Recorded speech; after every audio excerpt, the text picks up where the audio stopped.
Gracias al Señor que terminó la semana, pero nosotros todavía no. Aquí estamos, por la bondad del Señor. Quizás si tuviéramos que contar todo lo vivido desde el lunes hasta acá, hay grandes historias, grandes testimonios de lo que Dios ha hecho con nosotros, grandes luchas que aún libramos y esperamos en el Señor Él nos sostenga. Estamos estudiando la carta primera a los tesalonicenses. Llegamos hoy al capítulo 4, en los versículos del 1 al 12, que son como el preámbulo para llegar al motivo por el cual se escribió esta carta. El motivo es aclararle a los hermanos de Tesalónica lo concerniente a la venida del Señor Jesucristo. Pero Pablo aprovecha y toca otros temas, otras aristas de la vida cristiana. Elogió ya a los hermanos de Tesalónica por su amor, por su espíritu misionero de querer llevar el evangelio también a otras regiones a donde no había llegado. Así como Pablo lo hizo con ellos, ellos lo hacen hacia otras personas, y que debería de ser realmente un ideal para nosotros, que así como fuimos nosotros alcanzados por la bondad del Señor, también Él nos haga su instrumento para que otros sean alcanzados. Y luego vienen preguntas como aquella de si Jesús no murió por todos los hombres, sino solo por sus escogidos. Me preguntan, ¿y entonces para qué predicar si sus escogidos de todos modos han de venir? Y preguntas como, ¿y la gente de África, de el Amazonas, que nunca han oído el evangelio, cómo se salvarán? Y la Biblia es bastante clara en esos aspectos. Dice que el que sin ley vivió, sin la ley será juzgado. En otras palabras, si nunca oyeron el evangelio, serán juzgados por su misma conciencia. La conciencia nos dice qué es bueno y qué es malo, suficiente como para que seamos juzgados. Dice que los cielos cuentan la gloria de Dios y el firmamento anuncia la obra de sus manos, suficiente para que sean juzgados. Y luego el por qué predicarle a la gente si no todos van a ser salvos. Justamente por eso, porque no sabemos quiénes van a ser salvos, y es necesario que todos, en la medida de lo posible, escuchen este mensaje. Toca en el capítulo 4 aspectos de la vida diaria, de la vida cotidiana, de la vida cristiana. Así dice, la vida que agrada a Dios. Y de alguna manera la Biblia lo dice. Hay una vida que puede agradar a Dios, aunque en términos salvíficos lo único que agradó a Dios es la vida de Jesucristo. Y no vayamos nosotros a confundir cuando dice la vida que agrada a Dios, que necesitamos vivir esa vida y a través de esa clase de vida, a través de ese accionar del hombre, pueda conquistar su salvación o conmover el corazón de Dios para que Dios me regale la salvación. No estaríamos recibiendo una salvación gratuita, por gracia, estaríamos comprando una salvación. Este tipo de textos muchas veces se prestan para malas interpretaciones, creyendo que tenemos que vivir esa clase de vida para alcanzar salvación. La salvación, lo hemos dicho hasta el cansancio, es obra del Señor, por el Señor y para gloria del Señor. Recuerdo hace unos años fui invitado a predicar a una iglesia que estaba de aniversario, y antes de que me dieran el tiempo para predicar, pasó un hermanito cantante de allá por Chiquimula y cantó su canto que habla de Adán y Eva y en el huerto, y dice él, y Dios tuvo que mandar a Jesús para resolver el problema de lo que Adán y Eva habían descompuesto. Y luego me toca predicar a mí cómo contradecirles. Pero mis hermanos, antes de que Jesús dijera sea la luz, Él había dicho sea la cruz. La cruz, el Calvario, la muerte de Jesús es y seguirá siendo el plan original de Dios. Todo sucedió y todo está sucediendo y todo va a suceder según su propósito. No es que Dios sea un Dios reactivo que reacciona ante las acciones del hombre. El hombre acciona porque Dios determinó que accionara en la vía que accionó. Cuando el asesino mata a un inocente, Dios no estuvo exento de eso. Dios en su plan ha permitido todas estas cosas.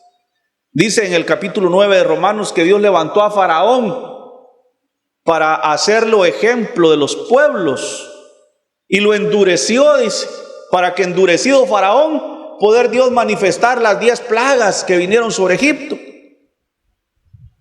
Era el plan de Dios que Faraón se endureciera. Dios levantó a Faraón, y es más, Dios llama a Faraón su siervo, porque aunque con un corazón apartado de Dios, iracundo en contra del Dios vivo y sirviente de dioses falsos, Faraón estaba haciendo lo que Dios quería que hiciera. Digo con esto, mis hermanos, nada sucede en el universo, no digo bajo el cielo, en el universo no sucede nada que no sea parte de un plan perfecto. Tenemos un Dios que planificó y está ejecutando lo que planificó. No es que Dios vaya a reaccionar, ay no, se le salió de las manos. Les he dicho, alguna vez alguien me dijo, vamos a orar para que Dios tome control de la salud de su hermana. Y la gente se molesta conmigo porque yo soy así. Me le quedé viendo y le dije, pero dígame cuándo Dios no tuvo el control. Y cuando uno se enferma, y cuando uno muere, y cuando las cosas salen mal, es el plan de Dios. Es el plan de Dios. El día que uno se muere es el día que Dios tenía establecido que uno habría de morirse. Y el día que a uno no le toca morirse porque no es el plan de Dios, pueden dispararle, pueden hacer lo que quieran, y el Señor guarda a los que son suyos. Alguien dijo por ahí, lo que es para mí del cielo me llega, y lo que no es para mí, decía, aunque me ponga en el lugar, no va a suceder. Es algo complicado, es algo que escapa del intelecto humano natural. Solo por el Espíritu de Dios podemos entender y aceptar que Dios es soberano en lo absoluto y que se está haciendo su voluntad en nuestras vidas. Cuando nosotros venimos al Evangelio, venimos porque esa era su voluntad, no la nuestra. La nuestra era divertirnos en el mundo, pero su voluntad era tenernos aquí. Y por eso fue al Calvario, por eso pagó la deuda que nos pesaba encima. Por eso nos fue a buscar al mundo, como en la parábola de la oveja perdida. ¿Saben que esa parábola de la oveja perdida ha sido mal interpretada también? Porque dice que las 99 dejó en el aprisco, dice, en el redil, para ir a buscar a la que estaba perdida. Lea otra vez San Lucas capítulo 15. Dice, las 99 dejó en el desierto para ir a buscar a la que estaba perdida. ¿Ah? Los que creen que son santos, que son salvos, que no necesitan, que son las 99 que el Señor abandona en el desierto. Son los justos, entre comillas, que no necesitan arrepentimiento. Son los fariseos que se dan aires de grandeza y le dicen: Padre, te doy gracias porque no soy como el hijo de don Rufino. Yo doy mis diezmos puntualmente. ¿Ah? Y la una que andaba perdida es aquella que allá perdida clamaba misericordia, sintiendo la muerte. La salvación es para ese uno que sabe que está perdido y que clama misericordia. Por favor, nunca se engrandezca usted creyendo que es mejor que nadie. Pecadores igualitos somos. Y eso le duele a un montón de gente porque siempre lo miran a uno como el peor. ¿Ah? Igualitos somos, ni más ni menos, cortados con la misma tijera. O si se recuerdan cuando se hacía adobe, con la misma gradilla nos hicieron. Y entonces, este texto, mis hermanos, no debe ser malinterpretado en el punto de vista de que podemos nosotros comprar el favor de Dios.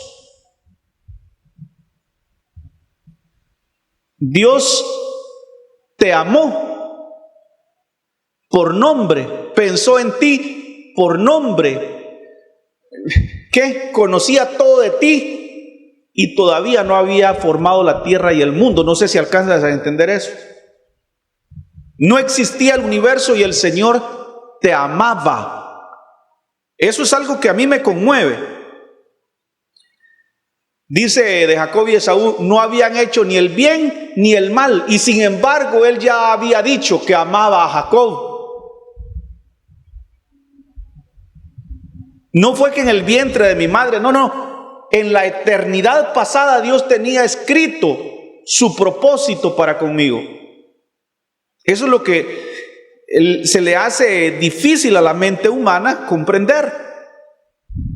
Y entonces nosotros pensamos en una vida que agrada a Dios. Es una vida a los pies de Jesucristo. Solo Jesús es acepto, solo Jesús es agradable delante de Dios. En el contexto que estamos leyendo, la vida que agrada a Dios habla de una vida cuyo propósito es honrar al que te salvó y no comprar tu salvación. No sé si notas la diferencia. Honrar al que me salvó, no comprar un pase a la salvación. Y en ese sentido dice el versículo 1: por lo demás, hermanos, os rogamos y exhortamos en el Señor Jesús que de la manera que aprendisteis de nosotros, cómo os conviene conduciros y agradar a Dios, abundéis más y más. Cuando dice por lo demás, hermanos, está hablando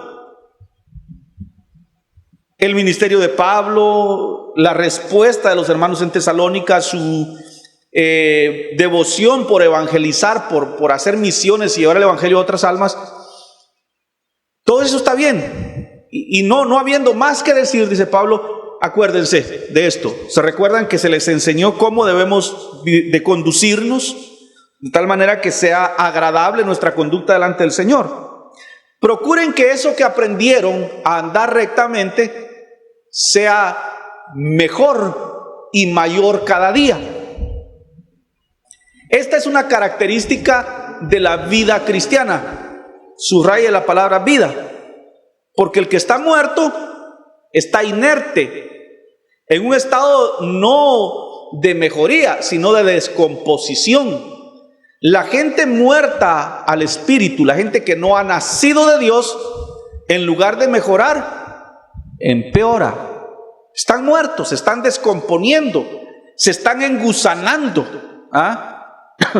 están prontos a ser destruidos, dice la Escritura. El hacha, en verdad, dice, ya está a la raíz del árbol, y el árbol que no da buenos frutos es cortado y echado al fuego. Yo pensaba en los frutos del Espíritu esta semana, meditaba en eso y decía yo: amor, fe y esperanza. Pregúntese usted, ¿mi vida está llena de amor? ¿Mi vida está llena de fe? ¿Vivo en la esperanza de Jesucristo? ¿O vive con odio, con celos, con envidias, con deseos de venganza, en depresiones, dudando del favor de Dios, poniendo en duda sus promesas, en un fatalismo como si la vida se terminara hoy? ¿O está lleno de fe y esperanza? Y decía esto, mis hermanos, el apóstol dice: así abundéis más y más. Los muertos no mejoran. Es más, en Apocalipsis dice: el que esté limpio, límpiese aún más. Pero el que esté sucio, dice, acábese de embarrar. Solo los nacidos de nuevo vivimos ese proceso. Nacimos y estamos en un proceso de crecimiento, no de descomposición. Los muertos sin Dios, los muertos a la vida del Espíritu, están en un proceso de descomposición. Cada vez van de mal a peor. El que libaba solo los fines de semana, solo para las fiestecitas, ahora se queda hasta el lunes y martes. Empezaba los sábados, hoy empieza el jueves.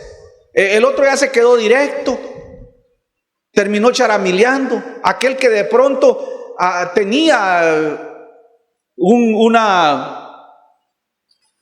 capital, una provisión en la vida, empieza a endeudarse y al punto de que ya no haya ni qué pitas jalar, pidiendo prestado para no pagar. Y cuando se les ha prestado, ya ni lo saludan a uno. Se asocian con tus enemigos, y cuando tu amigo es amigo de tu enemigo, tú no tienes un amigo, tienes dos enemigos.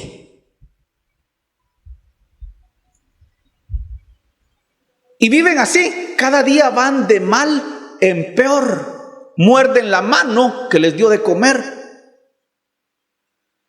porque están en descomposición. Pero a nosotros, si es que hemos nacido de nuevo, el llamado es a ¿qué? Abundemos en cosas buenas cada vez más.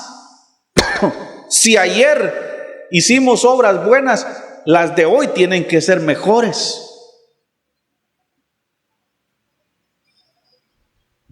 Porque ya sabéis que instrucciones os dimos por el Señor Jesús. O sea, dice Pablo, esto que les estoy diciendo ya se les instruyó a ustedes, abunden en eso.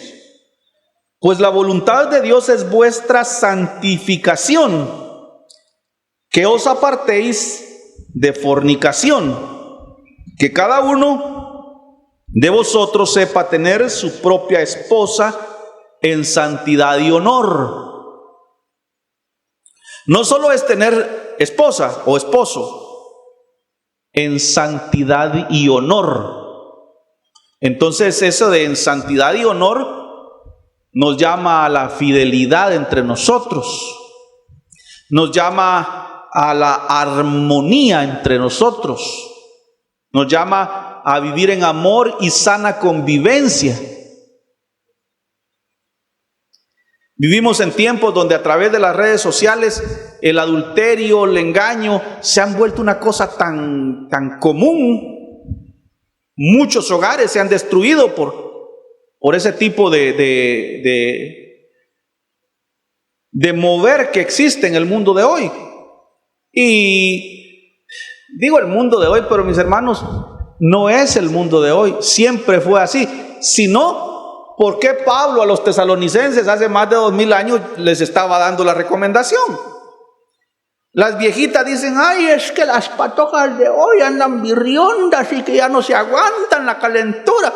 Y ellas tuvieron a sus hijos a los 14 años y tienen 18 patojos de 6 maridos diferentes, pero hoy ellas se jactan de ser El problema es constante y es generalizado. Que nadie diga: es que a mí no me dan ganas de hombre, es que a mí no me dan ganas de mujer. Es mentira. Es mentira. Porque la malicia es parte de nuestra naturaleza humana. Y esta naturaleza humana nos llama a hacer el mal, pero la palabra del Señor aquí nos llama a hacer lo contrario.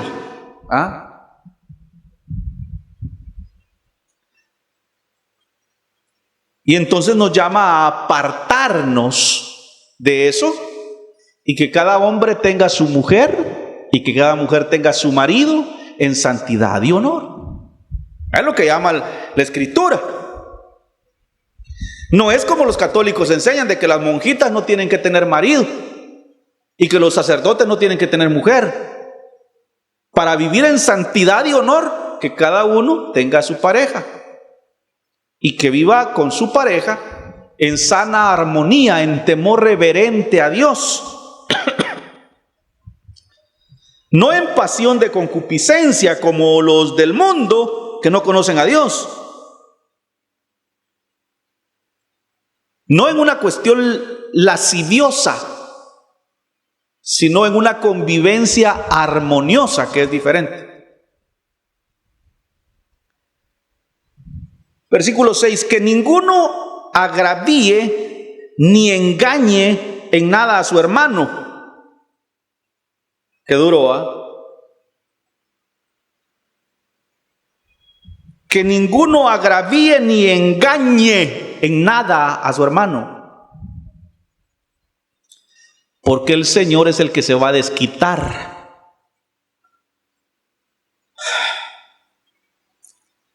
Palabras duras, palabras fuertes.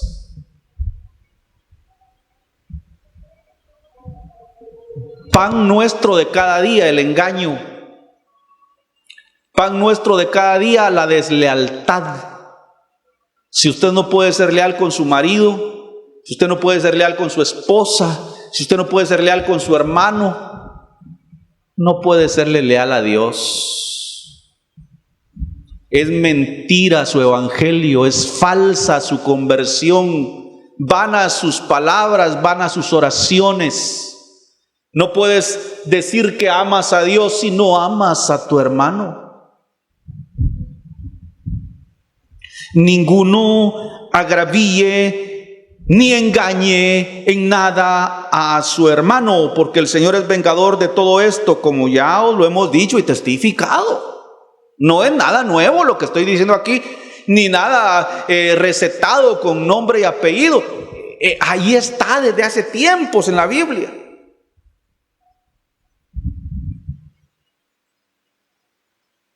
Dice el proverbio: es mejor el odio manifiesto que el amor oculto. Hay gente que te dice que te quiere, pero ver muerto. Hay gente que dice que te ama, pero solo cuando estamos solos. Ya cuando la gente te mira, entonces no me junto con la chusma. Porque al hacer eso, iría en contra de lo mal que he hablado de ti. Entonces, ¿qué va a decir la gente? He hablado mal de vos y ahora estamos de acuerdo. No se vale. Entonces, allá de escondiditas te puedo manifestar amor, pero delante, de la fulana, cuidado.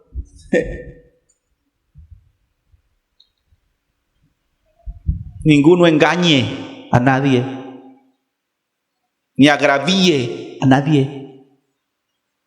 Dicho está en la Escritura, pues no nos ha llamado Dios a inmundicia, sino a santificación. Yo he discutido el tema de la santidad porque primeramente solo Dios es santo. Él es 3 veces santo.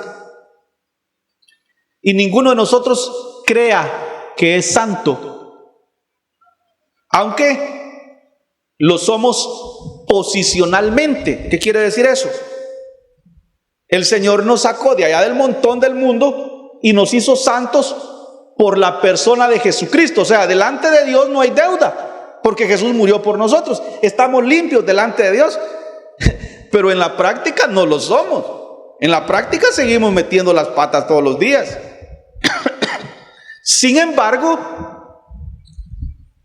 y esta es la marca de los cristianos, que están vivos y van, como decía hace un ratito, creciendo cada día en ser mejores que ayer. Por consiguiente, la palabra santificación a la cual hemos sido llamados está diciendo que día en día vamos a ir mejorando, creciendo. Usted siembra una planta, usted siembra 2 plantas, le voy a poner el ejemplo, y una creció, floreció y dio fruto. La sembró al mismo tiempo y la otra no. Se quedó ahí toda chiribiscada, le cayó roya, no creció, se le secan las ramitas, empieza a echar brotes nuevos y se secan. Y usted la abona. ¿Qué le queda? Cortar los pocos chiribiscos que significa y ponerla en el fuego. Si nosotros estamos vivos a la vida de Dios, lo lógico es que estemos creciendo en fe, en esperanza y, óigame bien, en amor.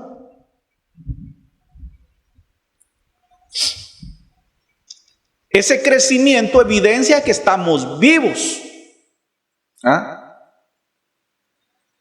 Las plantas otra vez son el ejemplo. Un tronco de madera seco, tírelo ahí en el patio y tire un brotón de jocote y me cuenta qué pasa en un par de días. El que está vivo retoña, se vivifica y luego nos da fruto. El que está muerto se pudre. Y yo no sé, o nos estamos pudriendo o estamos creciendo. De eso está hablando Pablo acá. Si ayer fuimos buenos, mañana seamos mejores. Ayer tuve la ocasión de platicar con un ingeniero por ahí. Me decía: don Eden, mucho gusto de verlo. Si es que se puede decir así, me dijo, porque yo todos los días lo miro. ¿En serio? Le digo, sí, ahí en las redes sociales donde usted predica, me dice. Vaya, qué bueno, le digo. Y me llenaba de gusto, pues, lo que él decía. Y me decía, yo soy católico, me decía. Pero cuando yo oigo las predicaciones de los evangélicos, me tocan en el corazón y termino hasta llorando. Le digo, el evangelio no salva. El evangelio como religión no salva. Ni el catolicismo como religión no salva. Salva el evangelio de Jesucristo, que son las buenas noticias de que Él pagó nuestra deuda en la cruz del Calvario. Cuando conocemos a Jesucristo, mis hermanos, cuando nacemos de Dios, existe en nosotros ese deseo de crecer. Y le decía yo, a esto quiero llegar. Las iglesias están puestas no para que un fulano nos dé la palabra de Dios reciclada, como las vacas que antes rumiaban y hoy ya les dan masticado. Le decía yo, no, hoy ya les dan molidito, ya casi que ni tienen que repasar. Las iglesias están para que juntos nos ayudemos en ese proceso de crecimiento. Si uno cae, dice la Escritura, el otro lo levanta. Para eso está la iglesia. Pero usted tiene todo lo que necesita para conocer a Dios sin necesidad de una religión, le digo. Tiene una Biblia y tiene la oración. Y si usted va a la iglesia y oye al predicador, lleve su Biblia para constatar que lo que le están diciendo es la verdad. No vaya a ser que le estén dando gato por liebre.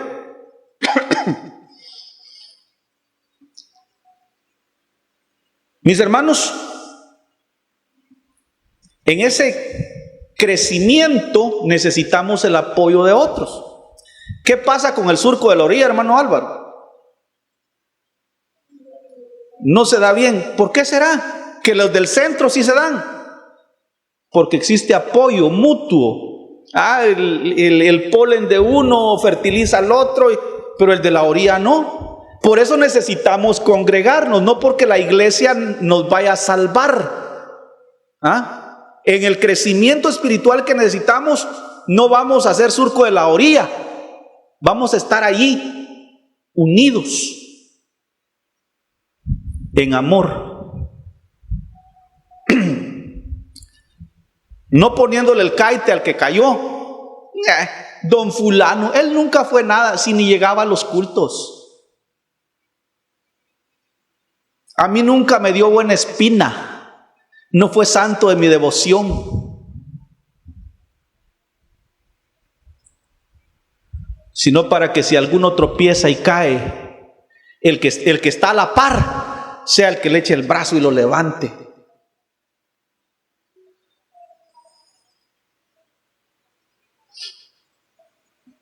Así que el que rechaza este mensaje no rechaza al hijo don Rufino que lo está predicando, sino a Dios que también nos dio su Espíritu Santo.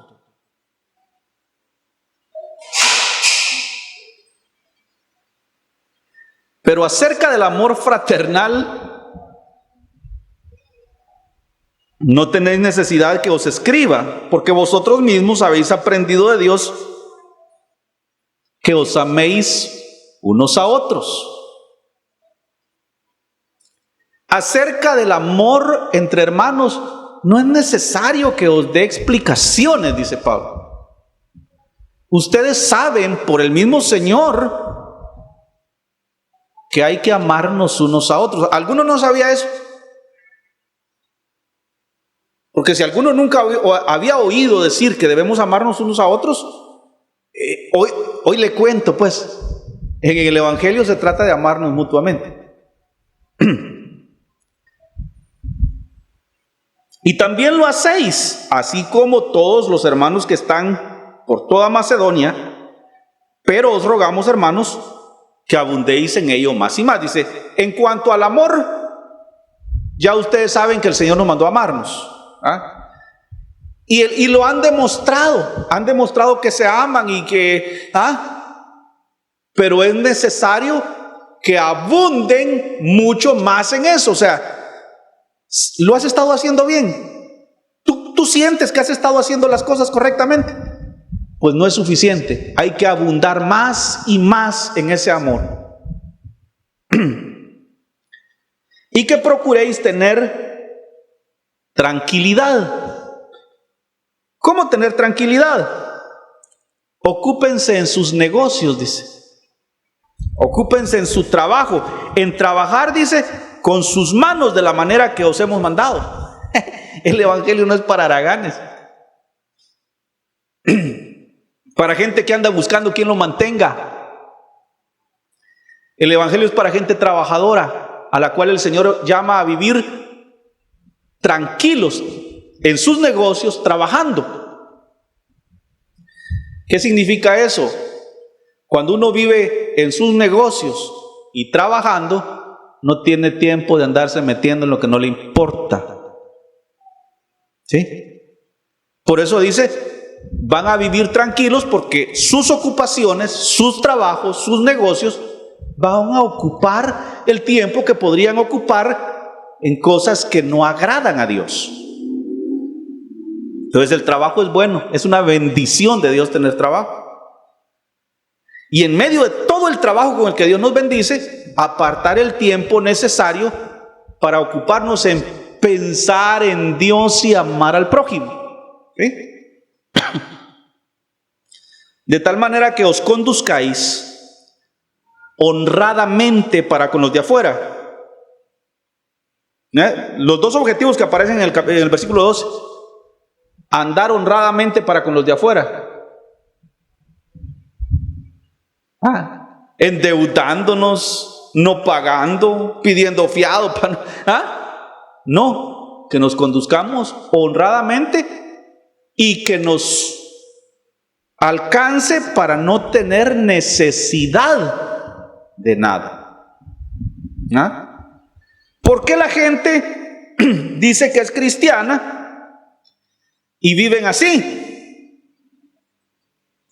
Deshonestamente para con los de afuera y con grandes necesidades. Porque no están haciendo lo que dice el versículo 11.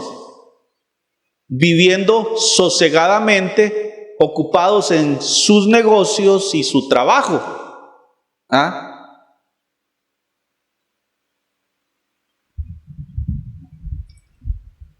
Y hay gente que obviamente trabajan y se esfuerzan y tienen sus negocios, pero no viven tranquilamente. O sea, no dejan de andarse metiendo en lo que no les importa.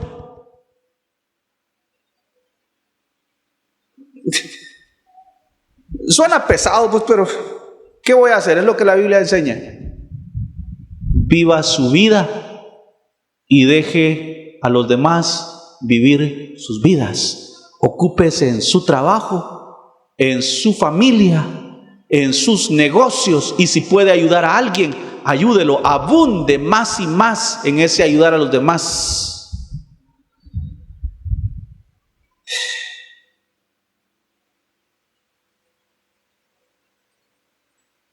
Dura la porción. Si no quiere venir el otro domingo, pues tiene permiso. Pero aunque no venga el otro domingo, la Biblia va a seguir diciendo lo mismo. Que va a ir a otra iglesia donde se saltan estas porciones para no lastimar susceptibilidades. Está bien, pero la Biblia sigue diciendo lo mismo. Quizás si tuviera que rescatar algo de este texto es: si estamos vivos, crezcamos cada día más en hacer el bien. Padre, te damos gracias por este momento, por tu palabra, la Santa Escritura, la cual recibimos, Señor, no como de hombres, sino viniendo de ti, Padre. Tú eres el Señor de esta palabra, y si algo le da tranquilidad a mi vida, es que tú eres fiel a tu palabra. Y todo lo que aquí dice, Señor, es la verdad. Lo que ha de cumplirse aún se ha de cumplir, porque tú eres fiel a esta palabra. En realidad podemos estar anclados, firmes, si conocemos y creemos esta palabra. Yo te doy gracias por la Biblia, Señor, por habernos dejado este instructivo con el cual conducirnos cada día hasta llegar a tu presencia. En el nombre de Jesús te doy las gracias. Amén. Vamos a venir al frente como acostumbramos para hacer memoria de Jesucristo, de su muerte sacrificial en la cruz del Calvario, y también para pedirle perdón, para pedirle que nos ayude en ese diario vivir, para pedirle que en su misericordia nos perdone todo lo mal que hemos andado, pues. Perdona, Señor, nuestros malos pensamientos. Son muchos y diversos. Y perdona, Señor, nuestras malas acciones, que a veces tratamos de ocultar, que nadie se dé cuenta. Pero así como los del cable andan grabando por todos lados, tu ojo divino, Padre, está en todas partes. No podemos ocultarnos de ti. Y Señor, perdónanos también nuestras palabras con las que herimos y golpeamos muchas veces, con las que mentimos y engañamos, con las que adulamos, con las que hipócritamente endulzamos a las personas cuando nuestros corazones están lejos. Perdónanos, oh Dios, perdónanos para que seamos puros de pureza y honestos, que no haya doblez de espíritu en nosotros, sino transparencia. Ayúdanos, oh Dios, porque en nuestras fuerzas nos es imposible. Te pedimos perdón y te pedimos, oh Dios, que nos ayudes para poder pedir perdón a quienes hemos agraviado y perdonar a los que lo han hecho contra nosotros. Al tomar la comunión, Señor, lo hacemos creyendo que no por obras para que nadie se gloríe, sino por gracia, por tu sangre, por tu sacrificio, somos salvos. Hacemos memoria de ti, Señor Jesús, y de tu sacrificio como el único medio de salvación, y te honramos con todo nuestro corazón por habernos salvado de la condenación eterna. En el nombre de Jesús. Amén.